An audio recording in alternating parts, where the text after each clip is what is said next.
this video is just going to be me talking about Star Trek Discovery. I'll go over a little bit of my history with Star Trek, and then I'll give an overview. I'm not going to review each episode episode by episode, the series episode by episode. I'm going to give an overview of my overall thoughts about it, some memorable things about it, and then I'm going to give you my verdict about Star Trek Discovery. So let's get into the history, my history of Star Trek after the cut. So, let me tell you a little bit about my history with Star Trek. Now, the first time I saw Star Trek, I was a very little child. I want to say like 4 or 5 years old. And when that happened, it was basically reruns of the original series on some generic station. You know, it wasn't TV. Well, it could have been TBS, Turner Broadcasting Station. And, you know, I enjoyed it because the cheesy special effects, William Shatner's dreadful overacting. Like, I think George Takei or someone, I forget, someone said that William Shatner is the best, he's the best worst actor. Because basically, like, he's really shitty at acting, but his overacting has such panache to it that it works. So, yeah, I used to watch that when I was a very little kid, like 4 or 5 years old. And then I went to kindergarten, but when I come home in the evening, because my parents had like 2 TVs in the house. They had their main TV in their bedroom, and then they had one in the basement that I would watch, like Sesame Street, you know, Reading Rainbow, stuff like that. But when I couldn't find those channels, because you're like a little kid, you don't know how to find channels. You just click, find something you see, and you watch it. I would watch Star Trek. Like, at this time, The Next Generation was on, and I didn't know it was Star Trek. Like, it was connected to the original Star Trek. But I'd watch a little bit of that too, and I enjoyed it. I enjoyed it for what it was. So then, eventually, I began to watch,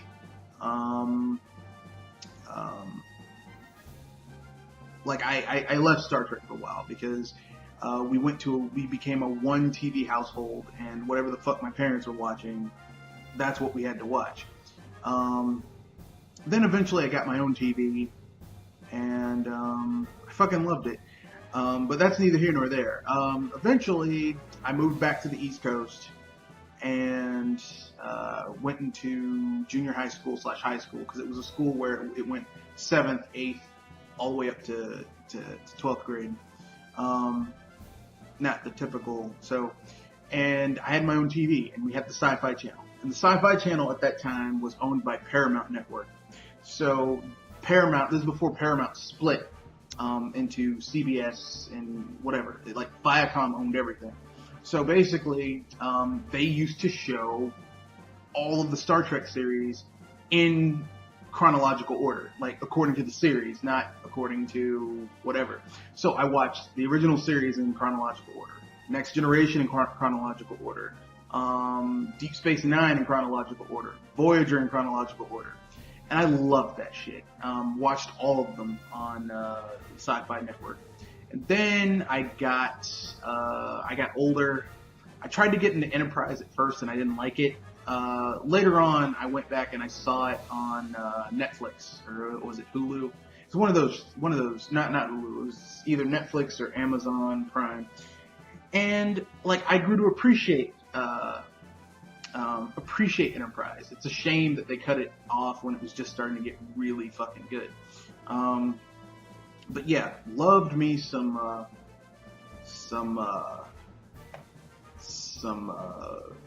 Star Trek. Now, when it comes to the movies, I'm gonna have to go into that a little bit too. The first Star Trek movie I saw was actually the motion picture. And I hated it because you're a little kid and you're watching this and it's fucking boring. It's boring. It's not like, because I had seen the series first, and trying to go from the series where these people have these colorful uniforms to this shit that doesn't look a thing like the series. I mean, you have the same actors, but it really doesn't have the same feel or anything. and now I know that they were going for Star Wars 2001 Space Odyssey type of thing, which is where they fucked up. But I watched the original, the motion picture, and I didn't like that one. And then I was like 5 years old. I didn't watch the whole thing. It's like I saw bits and pieces, then I lost interest and went to go do something else. And I tried to watch it for a long time when I was a little kid, but it's like once I got past the beginning where you had the Klingons, basically losing their shit, trying to deal with V'ger and Kirk taking over command, and that poor woman getting abducted by V'ger. I was like, I'm done. I can't deal with this shit. So then when I was also a little kid, I watched The Wrath of Khan with my parents. No, with my dad, who was like a huge sci-fi person. And we loved it. Like, that's a really good Star Trek to get into. You get more out of it the more you know about the lore of Star Trek, but it's really good. And then I watched Star Trek 3, The Search for Spock, which that's one of those that I didn't really like that much when I was a little kid, but now that I'm older, I appreciate it because it's actually really good. And of course, Star Trek 4, which is really easy to get into. It's the one where they save the whales. They go, and Spock just, Vulcan neck pinches a punk who's playing his music too loud on a bus, and it's really awesome. Let's see, what else? And then Star Trek 5, The Final Frontier, which a lot of people hate that one, but I think that one has really good character development. Like, the overall movie's not that good, but there's really good character development for the characters that you learn. Like, you find out why Bones wanted to be a doctor. You find out why Spock,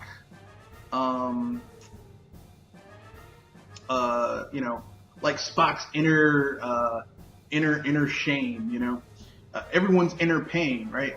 You don't find out Kirk's inner pain because when Cybok's like, let me take away your pain. He's like, you can't take away my pain. I need my pain. My pain makes me who I am. Which is actually a really good point in the film. And of course, Kirk asks the most important question you should ask whenever someone says they're God. They work for God or they are God. I need your money. It's like, what does God need with money? I need a ship. What does God need with a ship? You're God. You can do anything. So I actually like The Final Frontier. I like all the original series movies. They're all fun and dandy. And then there's the The Undiscovered Country, which is perhaps like the second best original series film. Like, if you go Wrath of Khan, is number one. Then you go The Undiscovered Country. Then Star Trek 4. Then The Search for Spock. Then The Final Frontier is kind of tied with the first movie for me. Like, they're both not very. Like, I think the first movie's the worst. So yeah, The Final Frontier is above the first movie. But that's neither here nor there. Basically, then I got into the Next Generation, and I mean, I like the Next Generation. The Next Generation had more fleshed out characters than the original series, because basically, during the Next Generation, you see this crew from the beginning of their voyage all the way to the end, through like presumably 7 years of their mission.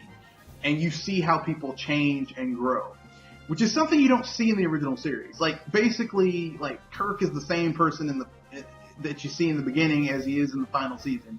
Spock's the same person from the beginning to the final season. Bones is the same. Scotty's the same. Uhura's the same. Sue's the same. Chekhov's the same. Like, no one really has any major character growth. It's just their voyages. And I'm glad with, like, subsequent series, they go more in depth in characters' growth while expanding the universe and going more into different things. Then you have my personal favorite series, which is Deep Space Nine. But let's get Voyager out the way. Voyager is a fun series. I think the flaw with it is that they kind of nerfed the Borg a little bit. Not too happy about that. If you can get past that, Voyager's okay. I say, for me, Voyager is about on par with Enterprise. Although Voyager also has some really good characters, like the Doctor. He's pretty cool. Ensign Kim, Tom Paris, Tuvok, Neelix. I didn't like 7 of 9. I'm not a big 7 of 9 fan. I find her to be kind of fucking boring. I like Chakotay though. But that's neither here nor there. So yes, my favorite, like, I'll get Enterprise out the way too. Enterprise, the first season isn't that good, like the first 6 episodes, but then it starts to pick up a little bit. Season 2, it gets better. Season 3, it gets better. Season 4, it gets really good until the last episode where they fucked it up because Les Moonves fucking canceled the show.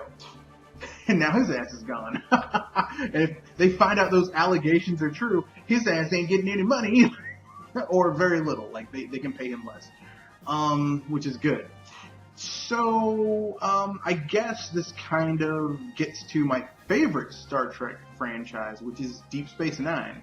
Like, I used to not like Deep Space Nine because I was like, well, you know, they aren't on a ship and they aren't going out into space and, like, they aren't, you know, on a Star Trek. But then I realized by, like, when I re-binged all of The Next Generation, that Star Trek has never really been, like, everyone thinks Star Trek is about them going out in space and discovering things, and that's a part of it, but really the core of Star Trek, like, why are they going out in space and discovering things? Because in discovering more about the universe around us, we discover more about ourselves. Deep Space Nine takes that concept and says, we're going to discover more about ourselves and what makes us tick. What makes us human? What makes us sentient? What makes us exist? It shows you the inner strengths and turmoil of being who you are, right? And it has great character evolution. Like, you see Benjamin Sisko, who initially is this kind of bitter, broken, like, fuck the Federation, fuck Starfleet. Well, he's not fuck the Federation, but he's like, fuck Starfleet. And by the end of it, he's basically this almost messianic figure for the Bajorans. It continues Worf's evolution. You get to see Ezri Dax, Jadzia Dax, the Dax symbiont. Let's see, who else? Dr. Julian Bashir, one of my favorite characters. I love Dr. Bashir. He is so fucking badass, and he's an augment. Yeah, he's one of those augments like Khan, except he's not evil. And of course, one of the greatest nuanced side characters is Garrick. He's very nuanced, a very nuanced character. And one of the best villains we've had in Star Trek history, which is Gul Dukat. Very, very, very nuanced. Cause you know he's a villain, but in his head, he doesn't think he's a villain. And he rationalizes his shit. Even when the evils that he's done catches up to him, he's still like, I'm not evil. Yeah, you're a piece of shit. So yeah, Deep Space Nine, my personal favorite franchise, series in the franchise. But, that's my personal favorite. So that leads us up to STD. Oh, wait, I forgot the JJ Trek movies, the J-Abrams movies. Star Trek, the reboot from J.J. Abrams isn't very good. It's a standard action movie, which is fine if you were doing like a standard action movie, but when you're dealing with something like Star Trek that's always been very, like, Star Trek is science fiction. Science fiction doesn't lend itself well to a standard action format because science fiction is a genre that is supposed to force you to think. Like, Wrath of Khan is basically about the depths someone will go to who's obsessed with vengeance, right? also with a message with, you know, the only thing that can defeat a foe like this is sacrifice. In the case of Wrath of Khan, it's Spock sacrificing himself to save the crew, right? That's a big thing, okay? This is really fucking important. Like Star Trek is supposed to have that. And Star Trek, the reboot, did not have that. I personally did not like that film. I thought it was garbage. I understand why they did it. I understand that they were going for more. We're going to bring Star Trek down from its lofty perch down to a lower, down to a more casual level so that more people can enjoy it. But if you look at the numbers, it had about it was a little bit, it made a little bit more money and had a little bit more views than the most popular Star Trek old school film, which I think was Wrath of Khan. Like, it was about on par with Wrath of Khan. No, it was about on par with the motion picture. Like, a little bit more than the motion picture. Then they did Star Trek Into Darkness, which was Alex Kurtzman's shitty version of Wrath of Khan. And it did about as well as the original Wrath of Khan, but it's a lesser movie. I'm sorry. It's in terms of money made, if you adjust for inflation, the older films did better because money was worth more back then. But you get what I'm saying. So then you get to the last Star Trek Beyond, which, I mean, Star Trek Beyond's a better movie than the first two films, but they waited too long to get that movie out, and I think I don't think J.J. Abrams or Bad Robot or Alex Kurtzman need to be involved with these films. Like, Star Trek, if you're gonna do, I don't think they should have done a reboot that was a reboot of the classical franchise. I think they should have taken it into the future, or done, an alternate reality, or something, but stop trying to take iconic characters and recast them, because I'm tired of it. So that's my history of Star Trek up to this point, from a little kid all the way to now. So now I'll give you my overview of Star Trek Discovery and what I thought about it after the cut. Okay then, so here's my overview of Star Trek Discovery, alright? The show is essentially the voyages of Michael Burnham, played by Sonequa Martin Green, a young woman who has been adopted and raised by Sarek in the Vulcan tradition, which means she's fucked up.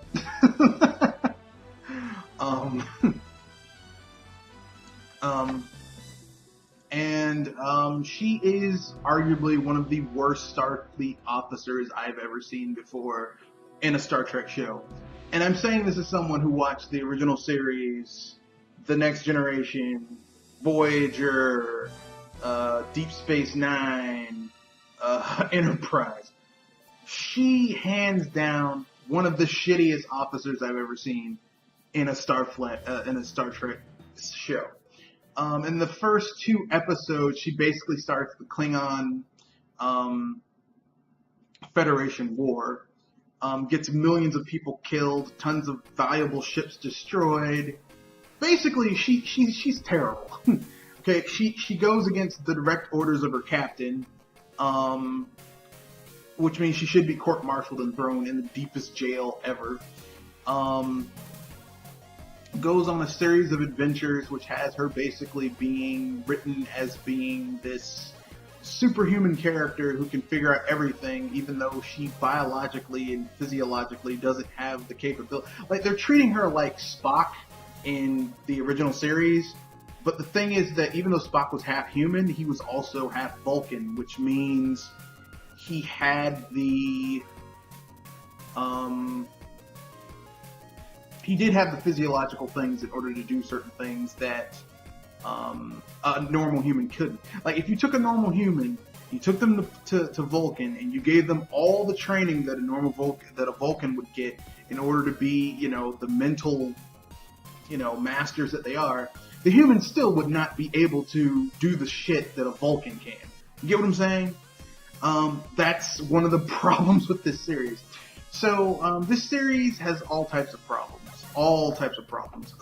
Continuity-wise, it has technology that didn't exist at that time, and if it did, it would have been very, very primitive looking. Like holographic technology, a spore drive, which apparently we now find out is a stolen concept from somebody else's work. Probably. There's a lot of evidence to support that supposition.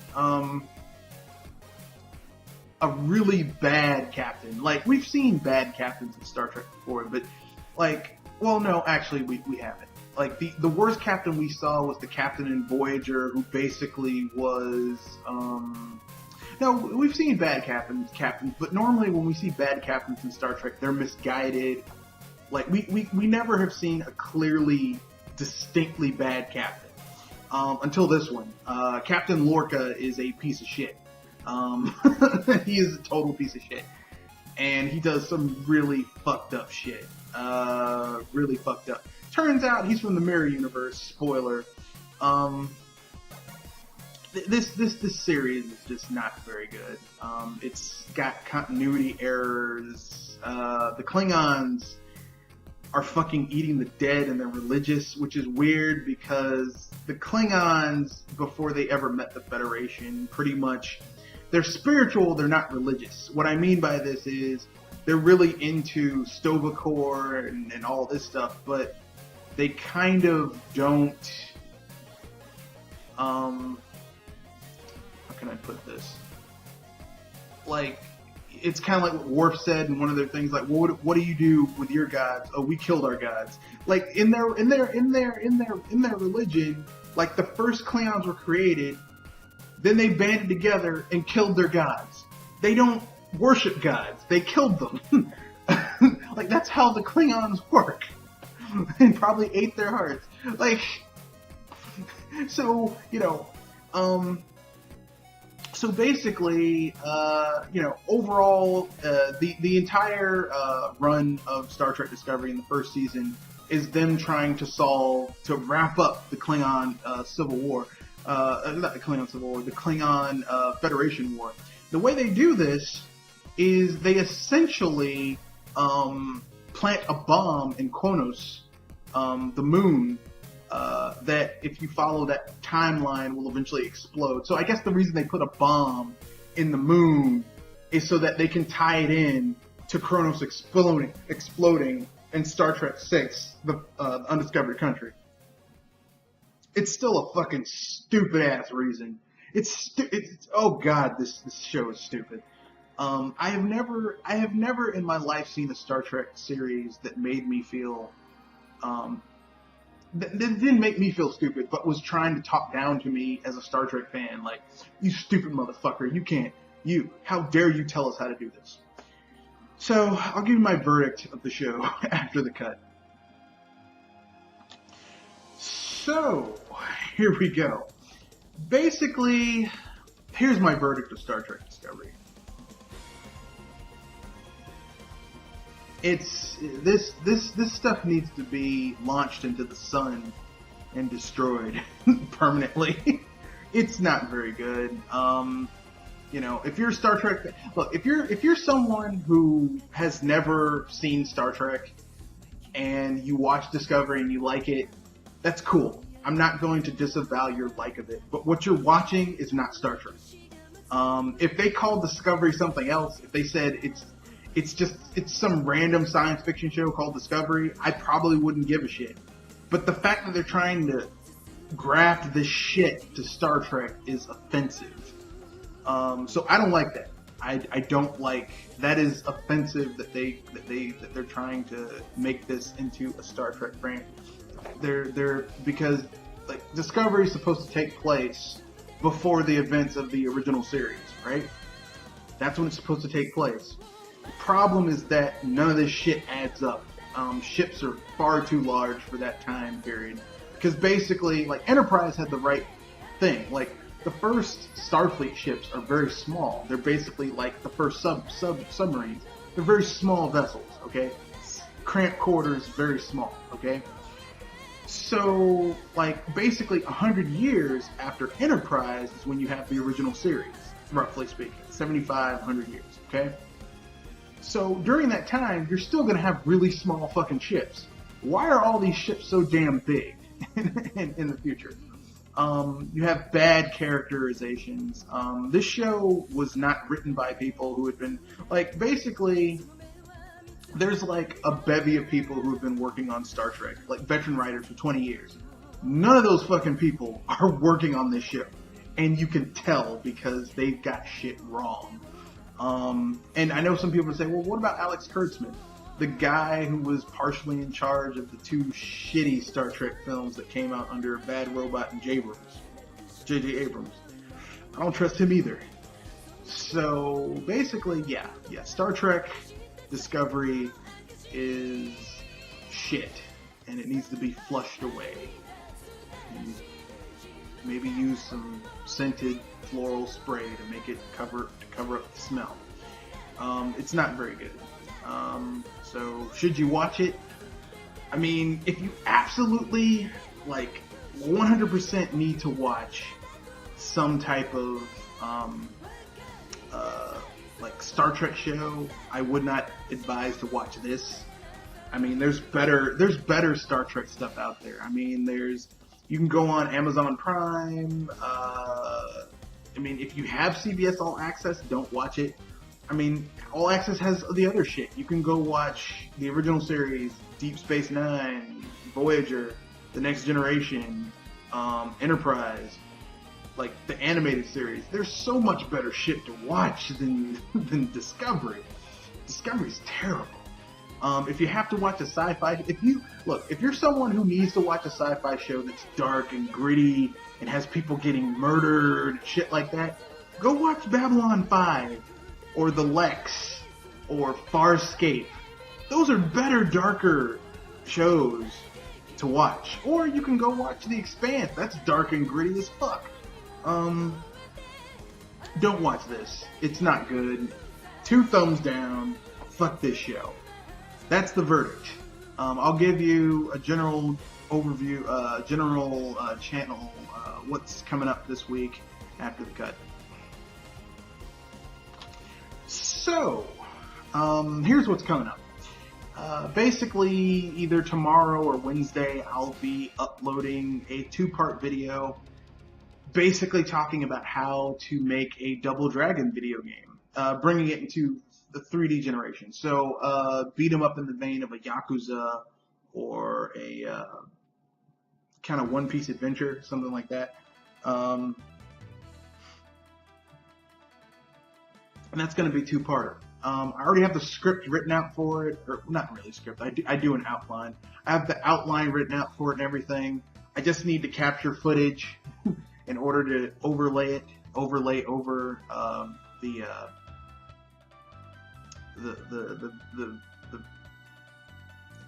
overlay over the video, so that I have visual representation of what I'm talking about. What else? Of course, we're doing BS Busters later on this week. This will be a very special BS Busters because we'll be covering some cool stuff, and we're having a Questionathon. So I will leave a link in the description where you can leave questions for the Questionathon Sunday. We also have the Sci-Fi Power Hour-ish, where I'll be talking about, general news. Star Trek got a Governor's Award, which is kind of like Best Participation Award. And that's it. Thank you. Have a good day.